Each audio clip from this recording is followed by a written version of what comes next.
Nimrat Kaur, Yami Gautam and mister Abhishek Bachchan. धन्यवाद दर्शकों, शुक्रिया।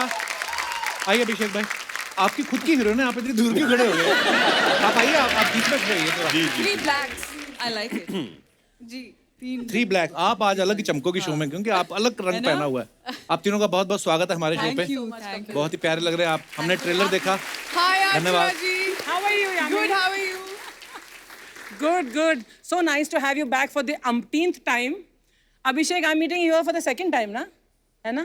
And Nimrit also second time. नहीं, आपसे पहले जो कुर्सी पे बैठ चुके हैं वो बहुत बार मिल चुके हैं इनसे। आप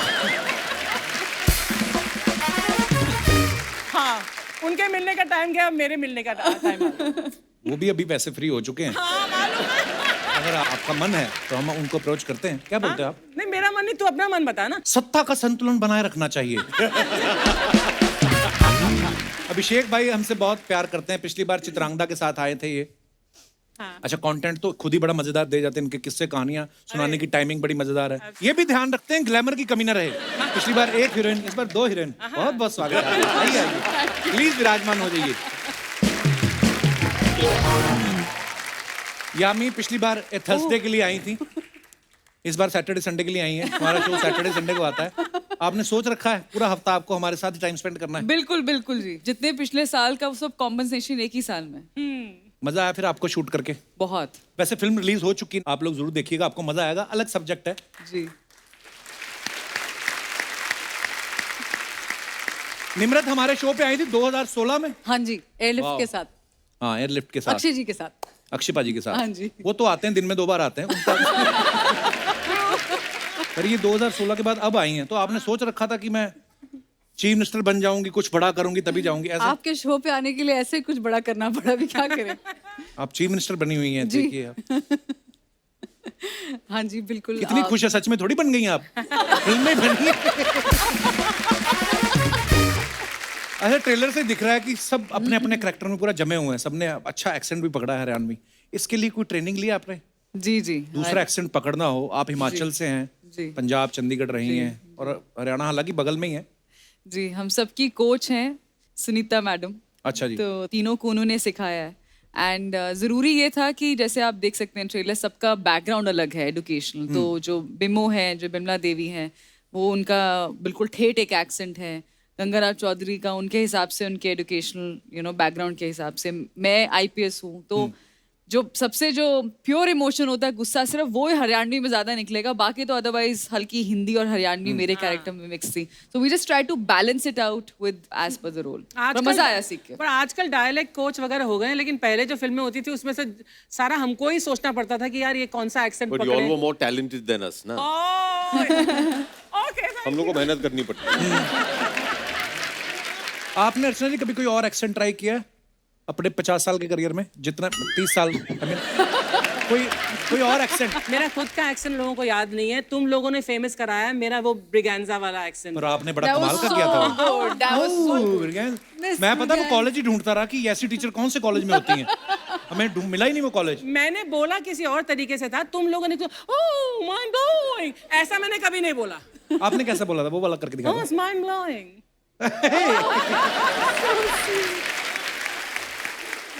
अभिषेक भाई, अमित सर ने भी, बच्चन साहब ने नमक हलाल में एक कैरेक्टर किया था जिसमें वो हरियाणवी बोलते हैं, तो आपने जब अर्जुन सिंह वल्द भीम सिंह वल्द दशरथ सिंह। हाँ।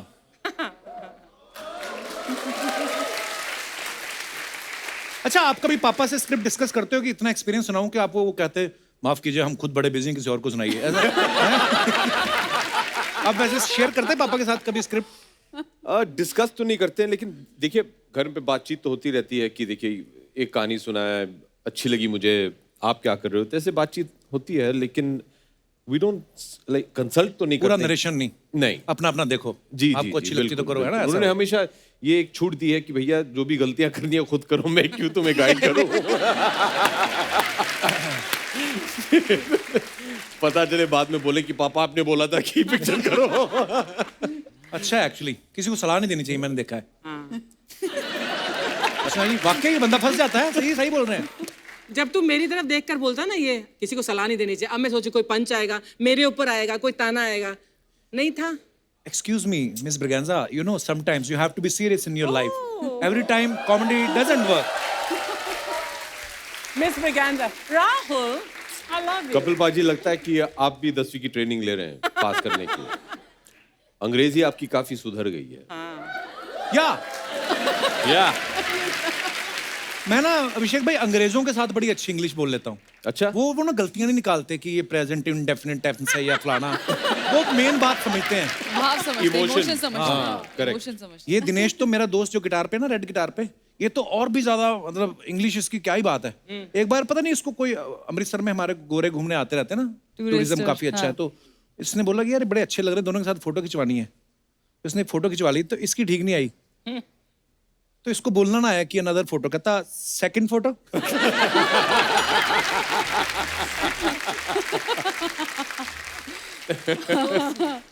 ओह निमरत, इस फिल्म में आप गाय भैंस चराने के साथ साथ उसके बाद आप विधानसभा में जाके स्पीच भी दे रही हैं। हाँ जी। कौन सा काम मुश्किल लगा आपको? गाय भैंस के साथ शूट करना आसान नहीं था। वो ज्यादा मुश्किल है। हाँ जी।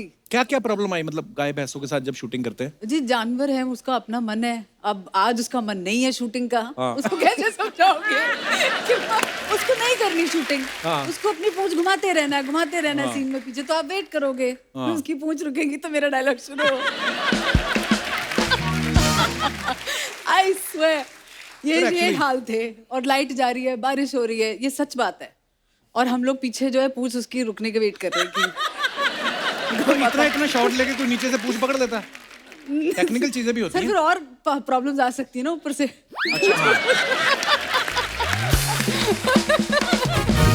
पर मैंने देखा है एक्चुअली एनिमल्स के साथ वो अपनी मर्जी के मालिक होते हैं। जैसे अभी हम लोग हिमाचल में ट्रैवल कर रहे थे, एक बड़ा सांड बैठा हुआ था सड़क पे, तो हम हॉर्न मारे 3 4 5वें हॉर्न पे उसने देखा करता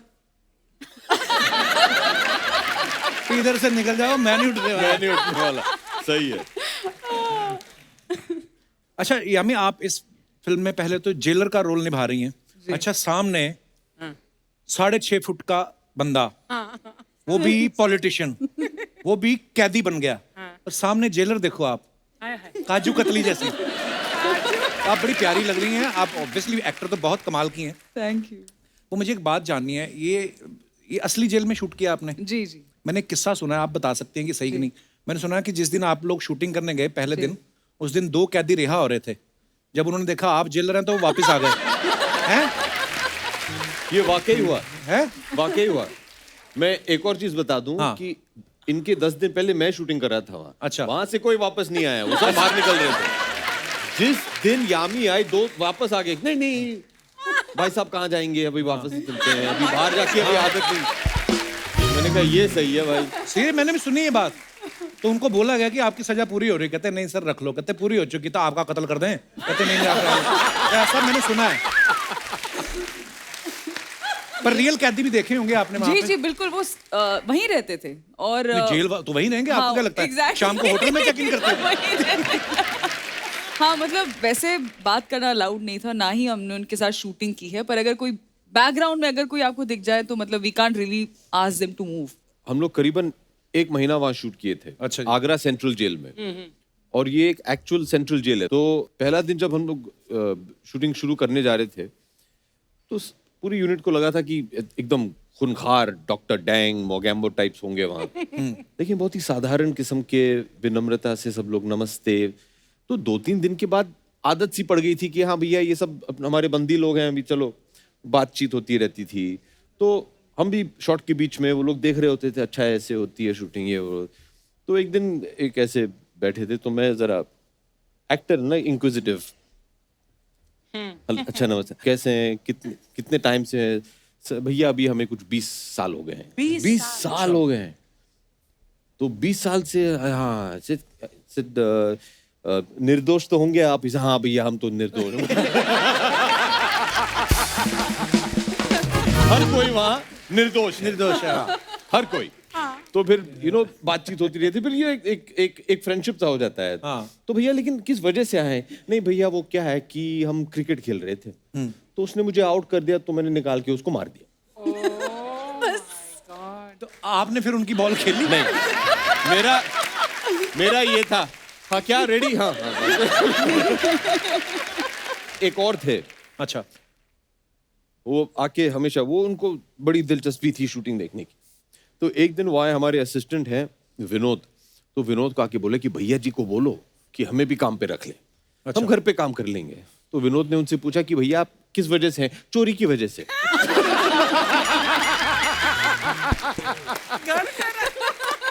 प्रभु, ईमानदारी के हाँ पॉइंट्स। ईमानदारी। लेकिन एक चीज मैं जरूर कहूंगा, जिस दिन हम लोग अपना शूट वहां खत्म करके निकल रहे थे, तो वहाँ के जो सुपरिंटेंडेंट है उन्होंने कहा कि देखिए जितने भी हमारे कैदी लोग हैं उनसे आप जरा 2-3 मिनट बात कर लीजिए, उनको अच्छा लगेगा। मैंने कहा ठीक है। तो वो मैं भी भावुक होके मैंने बोल दिया कि देखिए मैं चाहूंगा कि जैसे ये फिल्म तैयार हो जाए सबसे पहले हम आपको दिखाएं। अच्छा। और सबसे पहले हमने आगरा सेंट्रल जेल में पिक्चर दिखाई to the Wow, guards that's nice, and to the inmates. कुछ 2500 कैदी ने बैठ के जमीन पे पिक्चर देखी। Wow. हमने पूरे 2-3 स्क्रीन लगाए हुए थे, बड़ा अच्छा लगा। एनीवे, जब ये भाषण दे के जब हम निकल रहे थे, सब कुछ खत्म हो गया था, तो गार्ड वार्ड के साथ जो कुछ भी फोटो वोटो लेने थे, तो एक कैदी जी आए, उन्होंने कहा भैया बहुत अच्छा लगा, आपने ये वादा किया कि आप ये फिल्म, हमें बड़ा अच्छा लग रहा है। तो मैंने कहा क्यों भैया, क्या है? तो ये जो थे, ये व्यक्ति एक शायद 30 साल से जेल में है, बूढ़े थे काफी। तो उन्होंने कहा कि भैया वो क्या है कि मेरा परिवार जो है वो 20 साल से विजिटिंग पे आता नहीं है। अच्छा। तो उनके जो परिवार के सदस्य थे वो 20 साल से उन्हें देखे नहीं है, वो आते ही नहीं है। पहले 10 साल आए, फिर उन्होंने बंद कर दिया। तो मैंने कहा क्यों बंद किया भैया? इसे शायद थक गए होंगे, अभी मैं कहीं तो जाने वाला हूँ नहीं, मैं इधर ही हूँ। लेकिन वो शायद थक गए कि अभी अभी कहाँ जाएंगे, वो भी दूर से आते थे। तो 20 साल से मेरे परिवार के लोगों ने मुझे देखा नहीं है। अभी ये जब फिल्म रिलीज होगी, अगर मैं पीछे कहीं दिख गया तो उनको तसल्ली मिल जाएगी, हाँ चलो बापू ठीक है। ऐसे दिखते हैं आजकल। वो सुन के बहुत बुरा लगा मुझे। हम सब ऐसे ही काफी यामी के साथ भी ऐसा कुछ हुआ था। Tell them the story about the, वही that was the best part. Phones नहीं, कोई कैमरास नहीं, सिर्फ एक ऐसे नोटबुक आती थी कभी कभी यू नो ऑटोग्राफ के लिए। तो मेरा पैकअप हुआ और मुझे बोला कि मैम किसी को ऑटोग्राफ चाहिए। मैंने कहा हाँ श्योर। तो उन्होंने एक रजिस्टर आया मेरे सामने, तो उसमें एक फोटो लगा हुआ था जो है अंदर उनकी वाइफ और उनकी बेटी का।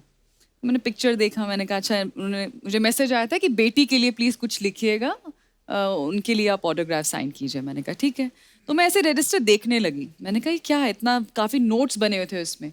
तो उन्होंने अपनी बेटी के लिए, शी मस्ट बी अराउंड 12-13 साल की होंगी, तो उन्होंने प्लान बनाया हुआ था कि जब मैं निकलूंगा तो ये अपनी बेटी को दूंगा। उन्होंने कम से कम 15-20 करियर ऑप्शंस लिखे हुए थे कि अगर IAS बनना है तो मेरी बेटी को 12th में इतने मार्क्स चाहिए, उसके बाद ये परस्यू करना है, ये कट ऑफ है, बैंकर बनना है तो ये, आर्मी में जाना है तो ये, IAS बनना है, IPS बनना, मतलब इतने करियर ऑप्शंस और एक एक डिटेल लिखी हुई थी जो मतलब शायद इंटरनेट पे आपको घंटों बैठने के बाद भी इतनी यू नो रिसर्च करनी पड़ती है। And he done everything for his daughter. तो मैं अगले दिन मिली उनसे, मैंने कहा मैंने साइन की और आप बताएंगे मतलब आप कैसे कहते नहीं मैम मैंने कुछ नहीं किया, और ये अपनी बेटी के लिए ज़रूर, मैं जो भी वक्त मुझे यहाँ मिलता है मैं पूरा अपना बेटी के लिए यहाँ स्पेंड करता हूँ, लाइब्रेरी में बैठ के वहाँ पर जो इन्फॉर्मेशन होता है अपनी, जो वो बनना चाहती है मैं चाहता हूँ बने। और जस्ट बिकॉज मैं यहाँ पर हूँ कुछ भी उसको रोके नहीं, उसकी यू नो कोई अड़चन ना बने उसके काम के लिए। अच्छा, ये एक तो इनकी किस्से कहानियां सुन के एक चीज बड़ी सीखने वाली है कि कभी कभी हम लोग ना क्रोध में आके, या कोई भी क्राइम हो, वो चाहे चोरी चकारी किसी ने करी हो उस वजह से जेल में है, वो होता 1-2 पल का ही है, शायद 1-2-3-4 सेकंड मैक्सिमम, है ना। अगर उस समय आपने संयम रख लिया, कंट्रोल कर लिया, तो इन सब चीज़ों से बच भी सकते हैं। क्योंकि आप तो चले गए, उसके पीछे परिवार का क्या हाल होता है, और ये एक्चुअली इमोशनल किस्से भी हैं। सो हम लोग थोड़े अपने लेवल वाली बातें करते हैं। जब इस फिल्म में चौधरी साहब को जेल हो जाती है तो बीवी को बना देते हैं CM। उसके बाद बीवी के मन में आ जाता है लालच कि अब तो मैं कुर्सी छोड़ूंगी नहीं। अरे ये कहानी आपको सुनी सुनी सी नहीं लग रही?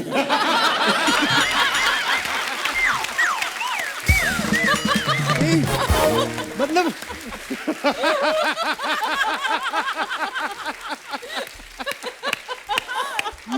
मैं मान गया हूं, अब खामखा लोग आपको आके पंच मारते हैं।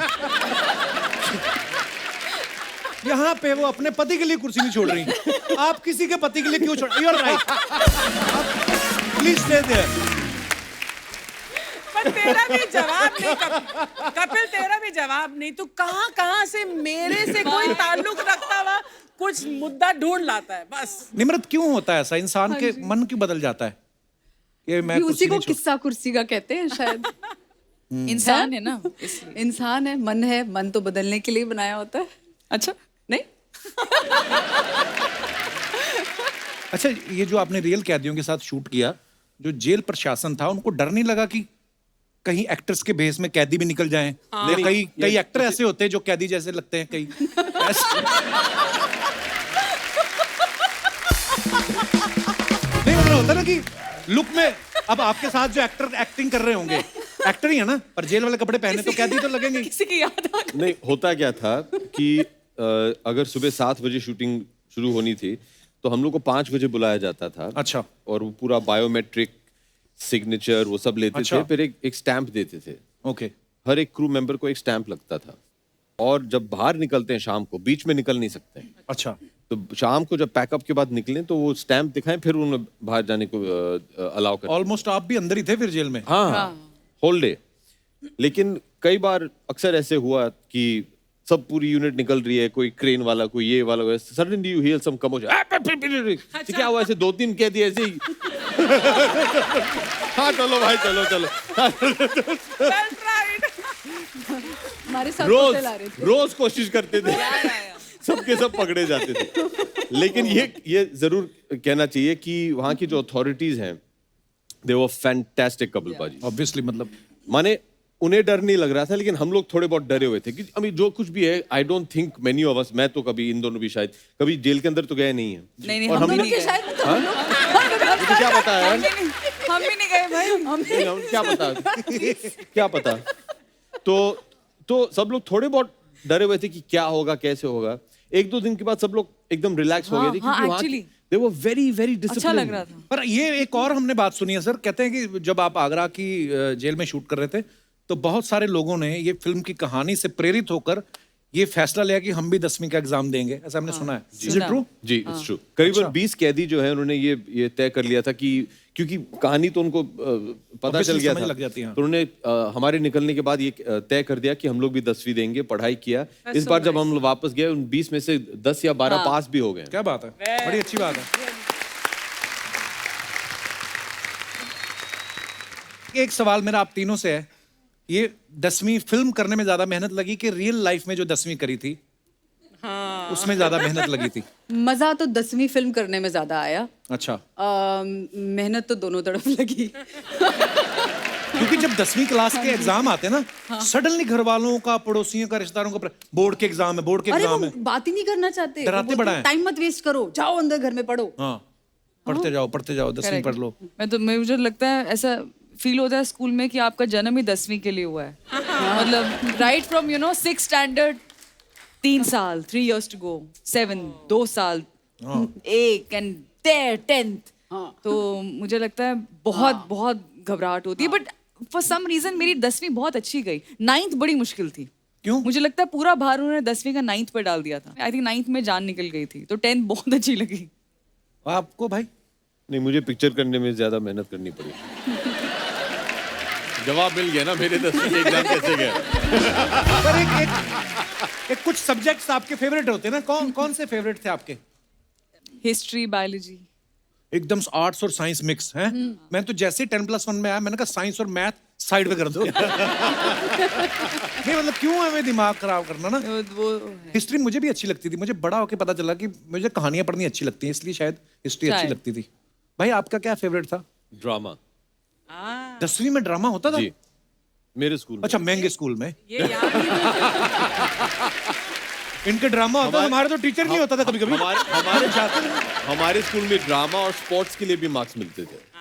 वाह। But you were in Switzerland, right? जी। हाँ, तो फिर वो स्विट्जरलैंड IB में से पढ़ने गए थे? हाँ। हम आज तक घूमने नहीं जा पाए। वाह भाई, आप पढ़े ही स्विट्जरलैंड में हो, घूमने कहाँ जाते हो फिर आप?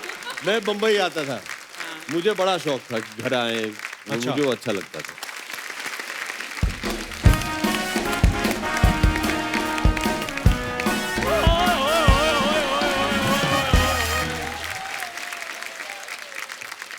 हटो यार, मुझे मिलने दो। Hello Abhishek sir, hello Jami ma'am, hello Chandu hello ji. Nimrit ma'am. Hello. I am so sorry, मुझे आने में थोड़ी देर होगी। एक्चुअली ट्रैफिक बहुत थी। ट्रैफिक था तो तेरे तो फूल और पेन बड़े बिके होंगे आज। ट्रैफिक का तुझे क्या लेना, तुझे पैदल आना यूं यूं करके निकल आ तुझे ट्रैफिक का क्या लेना। सुन लो अर्चना जी, मैं कुछ ना करूं तब भी प्रॉब्लम है, कुछ करूं तब भी प्रॉब्लम है। यार पेन बेचने में क्या प्रॉब्लम तुम्हें? तो अपने बेचना, बैंक वालों को उठा के क्यों बेचता है? आपको पता है ये बैंक में जाओ ना, पेन बंधा होता है रस्सी से, इसकी वजह से बांधना शुरू किया तो फिर जाकर बैंक वालों को समझाओ ना कि पेन बांधना बंद करें। उन लोगों को बांधे जो हजारों करोड़ रुपया लेकर भाग रहे हैं। क्या बात है स्टार। कप्पू शर्मा, तुम्हें कलम की ताकत का अंदाजा नहीं अभी तक? मेरे को अंदाजा है, बहुत ज्यादा ताकत है। क्या? ये पेन से लिख देता है कागज पे, बाहर गांव से आया हूं, रहने को जगह नहीं है, कृपया मेरी मदद की जाए। एक आदमी को इसने दिखाया, कहता है ये पढ़ा नहीं जा रहा, क्या लिखा है? कहता है ये लिखा है मैं बोल भी नहीं सकता। वो भड़क गया इस पे, तो कहता भड़क क्यों रहे हो, 5 रुपए कम दे दो। ये हरकतें तो करता है मेरा दोस्त। यामी मैम, हाँ जी। आपके हस्बैंड डायरेक्टर है ना? जी। अगर मुझ पे कोई बायोपिक बनानी हो ना तो उनको बोलो कपिल शर्मा से कांटेक्ट करें, क्योंकि इनको मेरे बारे में मुझसे ज्यादा पता है। तेरी बॉडी में एंटीबॉडी तो बनती नहीं, तेरी बायोपिक कहां से बनेगी? मेरे को हद होती है यार, कॉन्फिडेंस देखो आप। अच्छा, मेरी बॉडी छोड़ो, मेरी एंटीबॉडी के बारे में इस बंदे को पता है। अभिषेक सर, मैं तो डॉक्टर के पास भी जाऊं ना एक्सरे करवाने के लिए, तो वो कहते हैं एक्सरे हो गया। मैं कहा सर रिपोर्ट, कहते हैं रिपोर्ट कपिल शर्मा तुम्हें बता देंगे। अरे मैं तेरे से पूछना ही भूल गया। हाँ। शट अप, इधर क्या करना है? गेस्ट से मिलने के लिए आया हूँ। अभिषेक सर, आपकी जो फिल्म आ रही है 10वीं, उसका ट्रेलर देखा मैंने। क्या बात है, बहुत बढ़िया सर फिल्म लग रही है वो। ट्रेलर ही देखता है, फिल्म तो देखने के पैसे नहीं। क्या उसमें क्या? एक्चुअली सर चक्कर पता क्या है, मैं देख रहा था बड़े ध्यान से, तो ट्रेलर में एक चीज मैंने नोट की। आप फिल्म में जेल जाते हैं ना? हाँ। जी। मेरे दादाजी भी कई बार जेल गए हैं। कई बार जेल गए? हाँ। ये बोल कई बार बाहर आते हैं, वैसे तो पक्के उधर रहते हैं। ओह यार। सर चक्कर पता क्या है, वो सोशल एक्टिविस्ट थे। इसलिए उनका आना जाना लगा रहता था। एक बार अंग्रेजों की पार्टी चल रही थी, वहां पहुंच गए। सारे कहते हैं अंग्रेजों भारत छोड़ो, इसका दादा कहता है अंग्रेजों दाल छोड़ो, हमें भी खानी है। अभिषेक सर, मुझे एक बात बताइए, अगर अंग्रेज हमारा कोहिनूर खा सकते हैं तो हम उनकी दाल नान नहीं खा सकते? ये बताओ।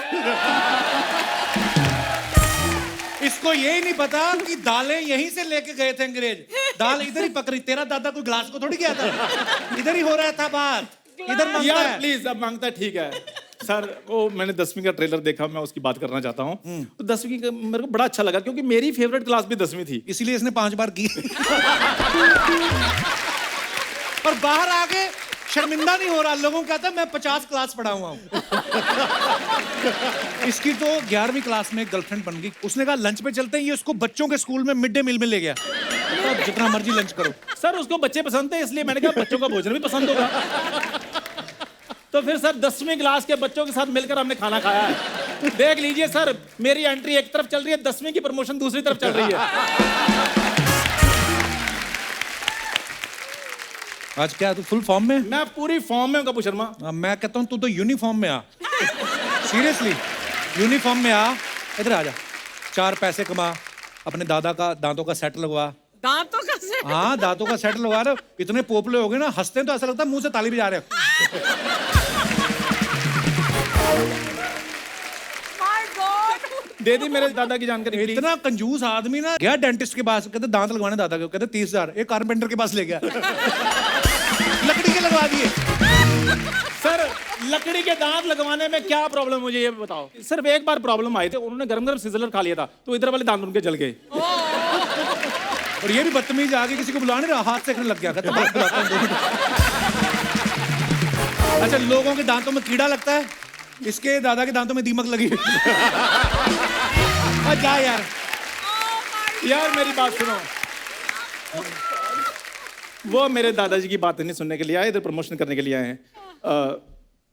निमृत मैम, सोच ले। नहीं सोच लिया मैंने। निमृत मैम, ये मैंने 3 दिन में ठीक कराया, तो निमंत्रण बोल रहा था। कहता अभिषेक बच्चन के साथ निमंत्रण भी आ रही है। मैं कहा तेरे को आमंत्रित नहीं करना। अच्छा बोल के दिखा निमंत्रण। निमृत मैंने याद कर लिया, अब मत तंग करो मुझे।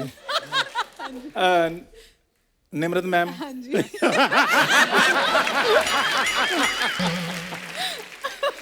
सो मैम, हाँ जी। मैंने आपकी पिक्चर देखी एयरलिफ्ट, क्या कमाल की एक्टिंग की। हालांकि अक्षय कुमार थोड़े से नर्वस लग रहे थे उसमें। कौन कौन नर्वस लग रहा था? अक्षय अक्षय कुमार पाजी साहब। क्यों नर्वस? अक्षय कुमार पाजी साहब। ये बात तू तो कॉन्फिडेंस से बोल। ये अब ये बात बोली है ना इसने, अब अक्षय पाजी को आने दो। ये दिखाना ये हम इसे बुलाए ना बुलाए, वो इसको बुलाएंगे। अब तू देख। तो किस बिजनेस में खतरा नहीं होता, मुझे ये बताओ। कपिल शर्मा, मुझे बात करने दो। अरे बैठ ना चंदू, इधर आके बैठ। निमरत मैम, बैठ बैठ, कुछ नहीं होता, आजा। कोई कुछ नहीं कहता, बैठो आराम से। मैंने आपकी लंच बॉक्स भी देखी थी। हाँ जी। तो इसको लगा था शायद लंच भी करवाएंगे आप, इसलिए देखिए। मैंने आपकी लंच बॉक्स भी देखी, उसमें मतलब बहुत स्वादिष्ट भोजन बनाती हैं आप। हाँ जी। तो मेरी मम्मी ने भी यही सोचा था कि ऐसी कोई लड़की देखकर मेरे हाथ पीले कर दिए जाएं। और जो दांत पीले हैं उसका क्या करना है? यार तुम मुझे ना, मेरी बात सुन, तुम हल्के में ले रहे हो। मैं वो शेयर मार्केट का शेयर हूँ जिसकी वैल्यू बाद में बढ़ेगी। शेर नहीं। तू अपने आप को अंडर एस्टिमेट कर रहा है। हम तू बिल्कुल। कोयला है, कोयला। सदियों बाद तेरी कीमत बढ़ेगी, तेरे को पता ही नहीं है। सदियां कौन सी दूर है, 3 महीने बाद सितंबर में सर सर्दियां शुरू हो जाएंगी। ओए सर्दियां, तो तू अपना इलाज क्यों नहीं कराता? नहीं नहीं, मैं इलाज नहीं, मैं इधर प्रमोशन कराने के लिए आया हूँ। अच्छा 10वीं की प्रमोशन तो छोड़, मैं तेरे को 5वीं का सवाल पूछता हूँ, ठीक है? हाँ। मुगल भारत क्यों आए थे? वो अपने घोड़ों की प्रमोशन करने के लिए आए थे, तुम मिले नहीं।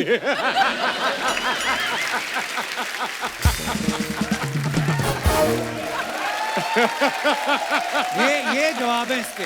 क्या यार, तुम 10-10 रुपए के सवाल पूछ रहे हो, कोई बड़ा सवाल पूछो। बड़ा सवाल पूछूं? हाँ, बड़ा सवाल पूछो। चल बता, ताजमहल किसने धोया था? 2000 नहीं होता, ताजमहल किसने बनवाया था ये वो पूछो। बंदे के हिसाब से कर लेता हूं मैं, तेरा तू बता किसने धोया था? आपको पता है इसके ग्रेट ग्रैंडफादर वो बड़ा अच्छा ताजमहल धोते थे। यार पिछले एपिसोड में मेरे दादाजी मुगलों के घोड़े धोते थे, इस एपिसोड में वो ताजमहल धो रहे हैं। इतने टैलेंटेड थे मेरे दादाजी। बहुत टैलेंटेड। जिस दिन ताजमहल की ओपनिंग थी, सारी रात शाहजहां के सामने नाचे इसके दादा।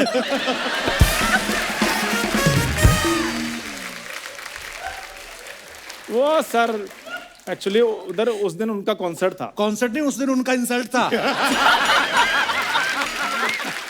जा यार, ये तो कुछ ओए! नहीं, इसकी दादी। ओए, एक मिनट रुको यार, हद हो गई है। एक एपिसोड में मेरे घर का सिर्फ एक ही मेंबर आएगा। मेरे दादाजी आ गए, दादी की बारी अगले एपिसोड में। सर आपको आपकी फिल्म के लिए बहुत बहुत शुभकामनाएं। Thank you so much. ओए, क्या बात